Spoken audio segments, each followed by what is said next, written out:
आज की सीरीज में हम सीखेंगे टॉर्क क्या है डिटेल में। ये एक ऑब्जेक्ट है और इस ऑब्जेक्ट को हम रिजिड बॉडी कहते हैं क्योंकि इसके डिफरेंट पॉइंट्स के बीच का डिस्टेंस चेंज नहीं होता।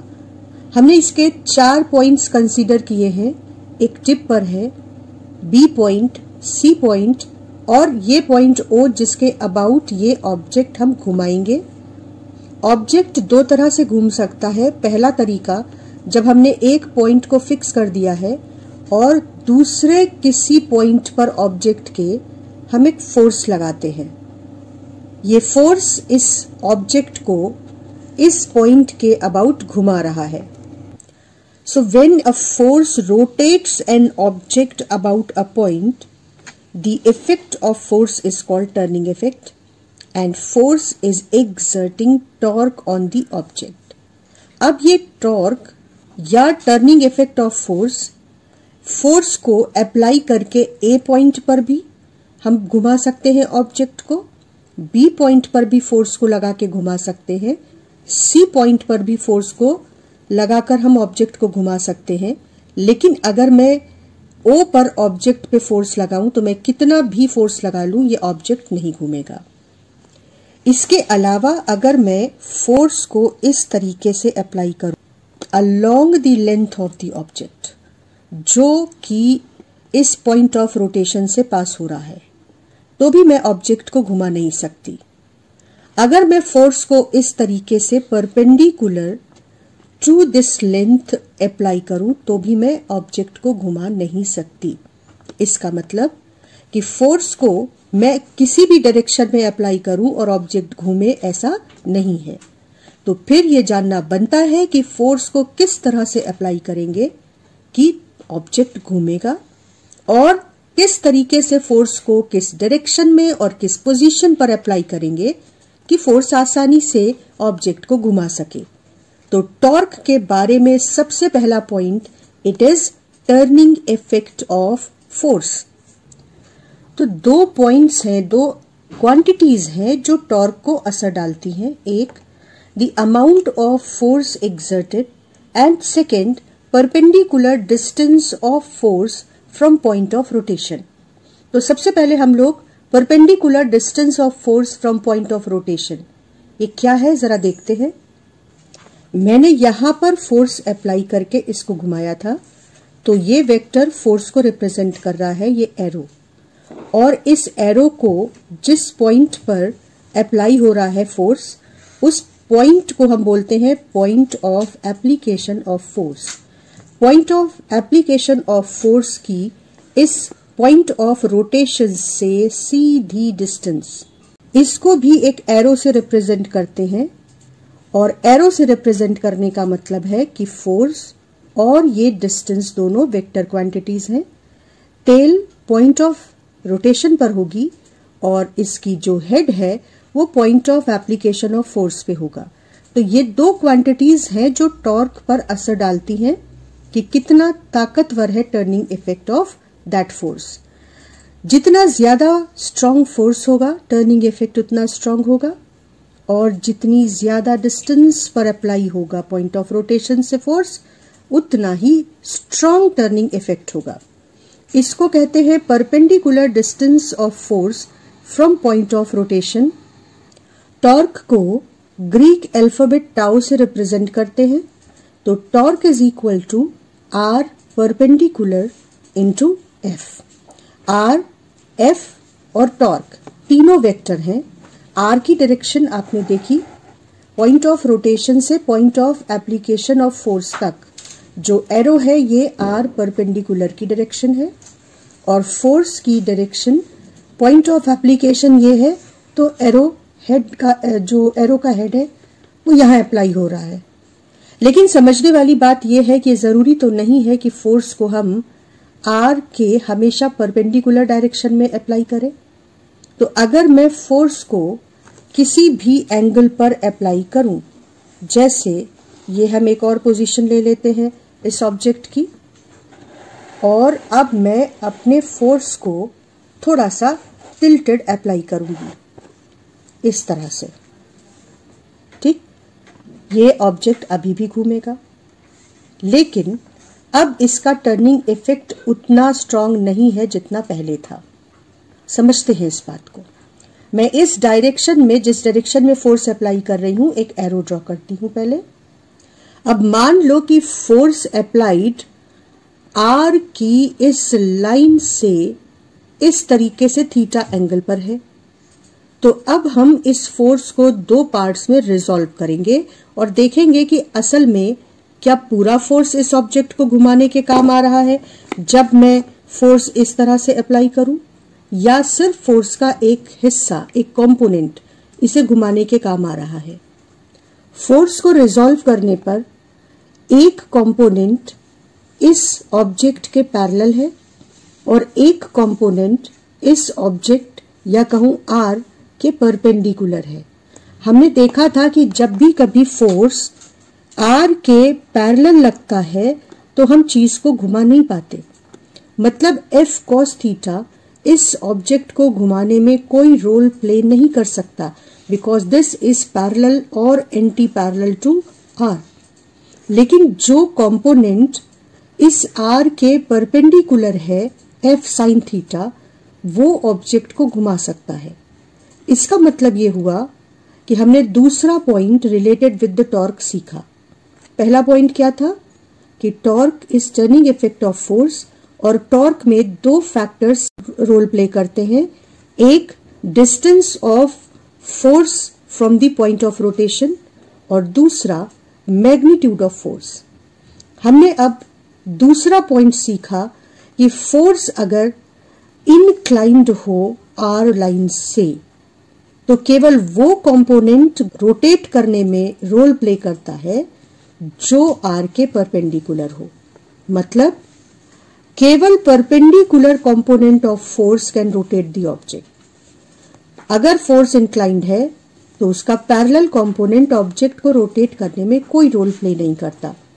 तो हम अब अपने टॉर्क के फॉर्मूले को और रिफाइन करेंगे। Torque is distance of force from point of rotation into perpendicular component of force.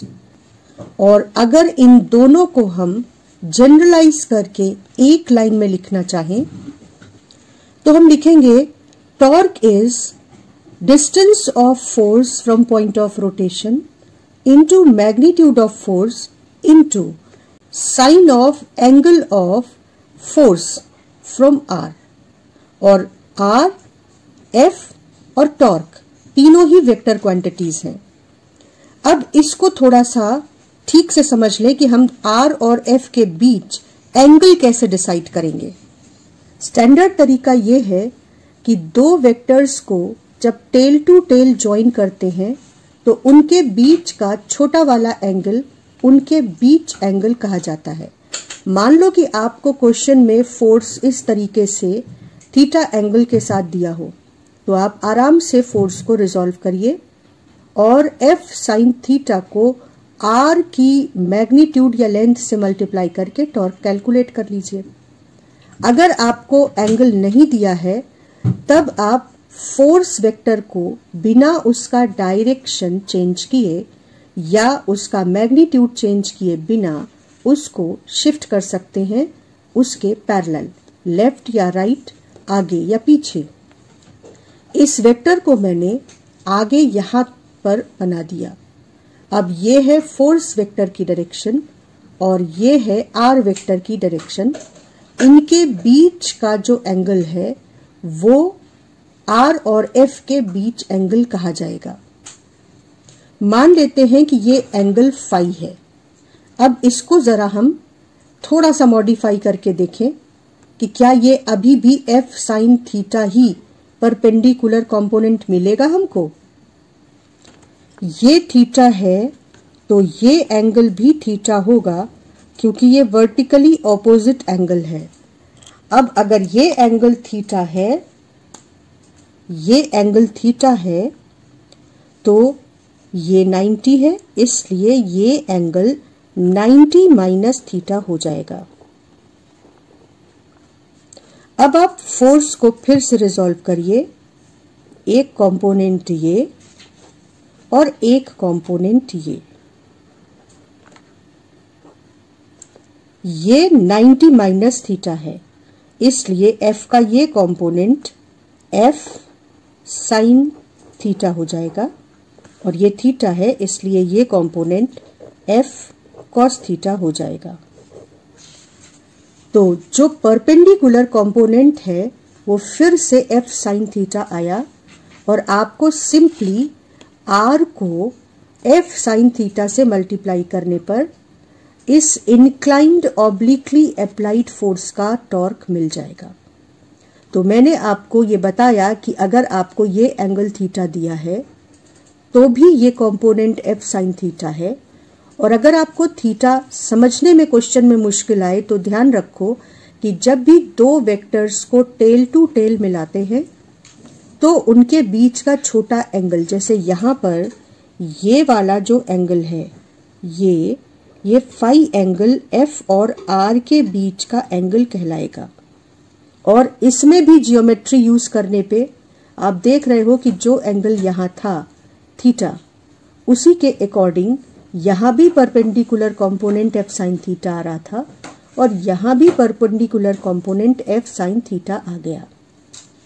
तो टॉर्क के फॉर्मूले को हम बेझिझक आर एफ साइन थीटा याद कर सकते हैं, लिख सकते हैं। तो हमने कंक्लूड किया अपने डिस्कशन से कि टॉर्क एक वेक्टर है, और टॉर्क को हम मैग्नीट्यूड निकालना हो तो आर एफ साइन थीटा लिखेंगे, लेकिन अगर डायरेक्शन और मैग्नीट्यूड इंक्लूड करके वेक्टर फॉर्म रिप्रेजेंट करें तो यह है आर क्रॉस एफ। पिछले क्लास में हमने देखा था कि थीटा यानी एंगुलर डिस्प्लेसमेंट और ओमेगा यानी एंगुलर वेलोसिटी को हम राइट हैंड पाम रूल से उसका डायरेक्शन निकालते हैं। टॉर्क को भी हम राइट हैंड पाम रूल से उसका डायरेक्शन निकालेंगे। कैसे, वो समझते हैं। बच्चों, हमें अच्छी तरह से पता है कि फोर्स अगर एंगल पर लगे तो भी परपेंडिकुलर कंपोनेंट को r से मल्टीप्लाई करना है, और अगर फोर्स r के परपेंडिकुलर लग रहा है तो फोर्स को जो परपेंडिकुलर है उसको r से मल्टीप्लाई करना है। लेकिन रोटेशन में, टॉर्क के कैलकुलेशन में परपेंडिकुलर फोर्स ही रोल प्ले करता है। जो पैरेलल कंपोनेंट है r के, वो उसे घुमाने में कोई रोल प्ले नहीं करता। अब r क्रॉस f यानी टॉर्क की डायरेक्शन कैसे निकालेंगे, इसके लिए हम अपने पेपर को अपनी कंफर्टेबल डायरेक्शन में सेट कर लेंगे, राइट हैंड को स्ट्रेच करेंगे और अपने पाम को r की अलोंग रखकर फोर्स की डायरेक्शन में फिंगर्स को कर्ल करेंगे। स्ट्रेच्ड थंब की डायरेक्शन टॉर्क की डायरेक्शन होगी। तो सिंपल और स्टैंडर्ड केस में इसे अप्लाई करके सीखते हैं। मैंने पेपर को अपने कंफर्टेबल डायरेक्शन में मोड़ लिया जिससे मैं right hand palm rule use कर सकूं। अब मैंने आर के पैरेलल अपने हाथ को स्ट्रेच किया और पाम को आर एरो के पैरेलल लगा दिया। अब फोर्स इस तरीके से ऊपर की ओर है, तो मैंने अपने हाथ को इस तरीके से सेट किया।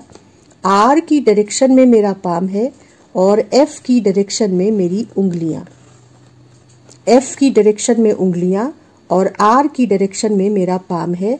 तो थंब की डायरेक्शन, स्ट्रेच्ड थंब की डायरेक्शन टॉर्क की डायरेक्शन है, मतलब इस प्लेन के परपेंडिकुलर ऊपर की ओर टॉर्क अप्लाइड है।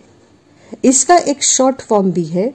अगर आप फोर्स से ऑब्जेक्ट को घुमा रहे हैं और उसकी रोटेशन की डायरेक्शन देखो एंटी क्लॉकवाइज है, तो अगर हम घूमती चीज की डायरेक्शन में फिंगर्स को कर्ल करें, जैसे यहां एंटी क्लॉकवाइज, तो जो थंब की डायरेक्शन है वो टॉर्क की भी डायरेक्शन होगी, वही एंगुलर डिस्प्लेसमेंट की डायरेक्शन होगी, वही एंगुलर वेलोसिटी की डायरेक्शन होगी और वो ही एंगुलर एक्सेलरेशन की डायरेक्शन होगी। और angular displacement, angular velocity, angular acceleration, torque, angular momentum, ये सब रोटेशन से रिलेटेड क्वांटिटीज की डायरेक्शन ऐसे ही निकलती है।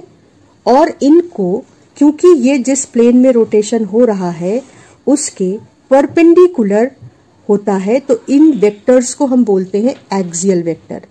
जैसे पहिया घूमता है तो उसकी एक्सिस पहिए के घूमने की प्लेन के परपेंडिकुलर होती है, उसी तरह से ये सारे वेक्टर्स प्लेन ऑफ रोटेशन के परपेंडिकुलर एक्सिस ऑफ रोटेशन के अलोंग इन सभी वेक्टर्स की डायरेक्शन होती है, इसलिए इन्हें एक्सियल वेक्टर कहते हैं। तो टॉर्क की डायरेक्शन r क्रॉस f ऊपर की ओर, ठीक, और रोटेशन इस प्लेन में हो रहा है। इसके अलावा अब हमको ये पता करना है कि कब कब फोर्स अप्लाइड होने पर भी ऑब्जेक्ट रोटेट नहीं होता, यानी कब फोर्स टर्निंग इफेक्ट प्रोड्यूस नहीं कर पाता। When force is applied such that line of action of force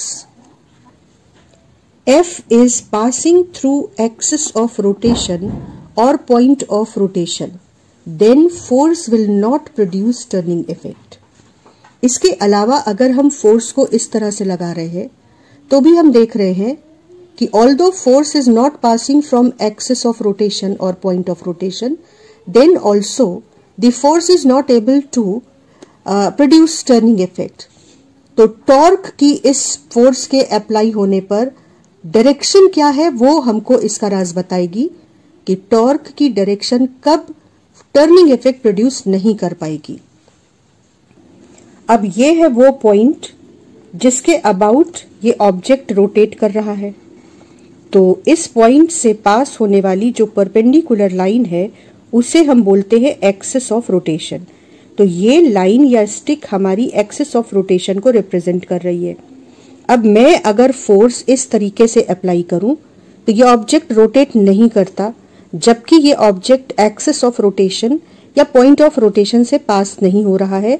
ये फोर्स एक्सिस ऑफ रोटेशन या पॉइंट ऑफ रोटेशन से पास नहीं हो रहा है।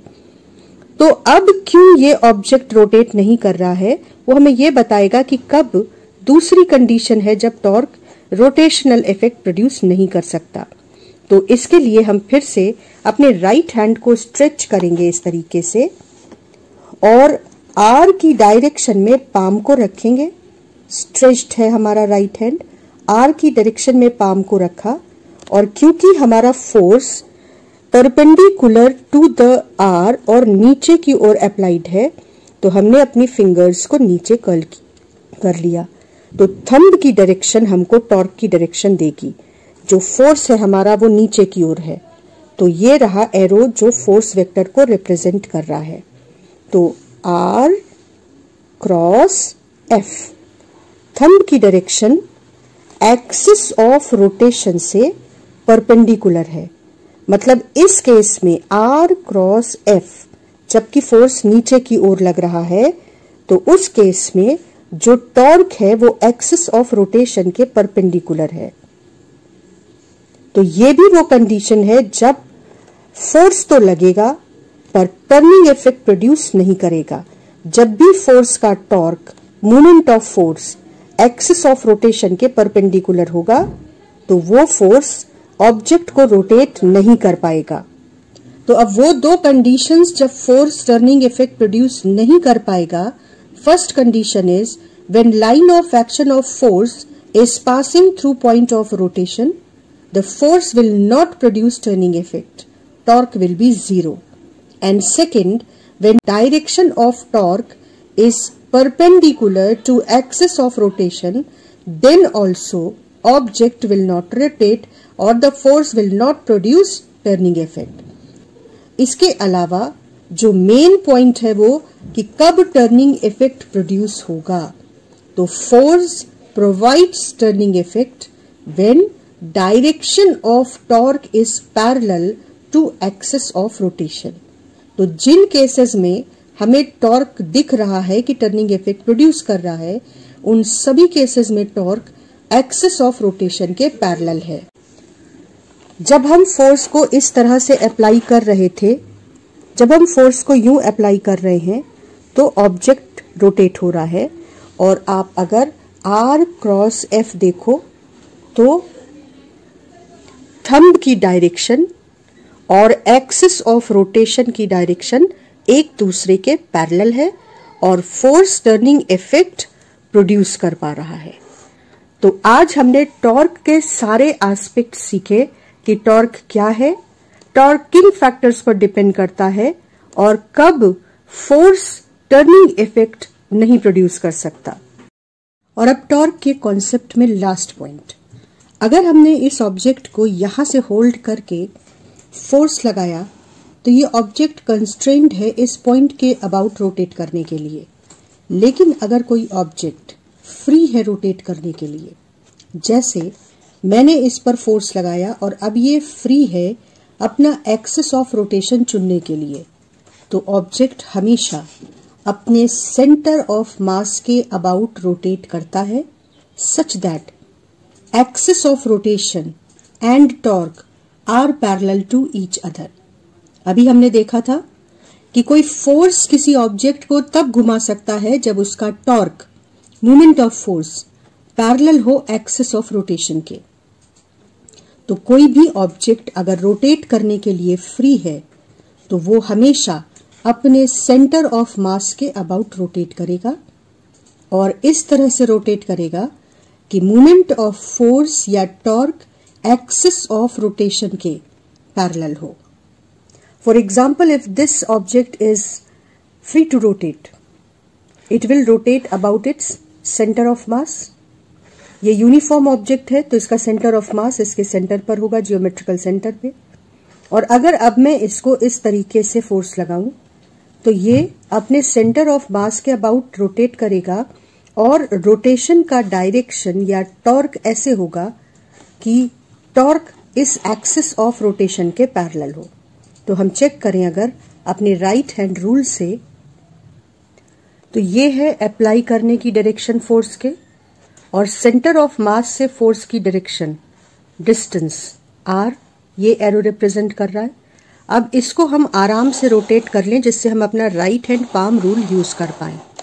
तो अगर मैंने इसको इस तरह से हाथ को स्ट्रेच किया तो r cross f is this thumb's direction which is parallel to axis of rotation। और अगर मैंने फोर्स इस साइड में लगाया होता इस तरह से फोर्स और ये R, तो फिर से मैं अपने पेपर को इस तरीके से मोड़ लेती कि मैं अपने राइट हैंड पाम रूल को अच्छे से यूज कर पाऊं। राइट हैंड स्ट्रेच किया, फोर्स की डायरेक्शन में, R की डायरेक्शन में अपना पाम रखा, फोर्स की डायरेक्शन में फिंगर्स कर्ल की, तो नीचे डाउनवर्ड टॉर्क की डायरेक्शन आ रही है R क्रॉस F। तो ये थंब की डायरेक्शन टॉर्क की डायरेक्शन है and it is again parallel to axis of rotation. So torque will always be parallel to axis of rotation whenever a force is showing turning effect। इसके अलावा object के घूमने के लिए दो फोर्सेस इस तरह से भी लगाए जा सकते हैं। They are parallel to each other, opposite to each others direction and acting at two different points of the object. They are forming a couple and they can rotate the object. तो object को single force भी घुमा सकता है और दो forces जो equal हों, ऑपोजिट हों और किसी ऑब्जेक्ट के डिफरेंट पॉइंट्स पे लग रहे हों तो वो भी ऑब्जेक्ट को घुमा सकते हैं और ऐसे दो फोर्सेस कहलाते हैं couple. Torque of a couple is equal to any one force multiplied by perpendicular distance between these two forces. अब हम इन सारे पॉइंट्स को एक जगह पर नोट करेंगे, short note in the form of flow charts.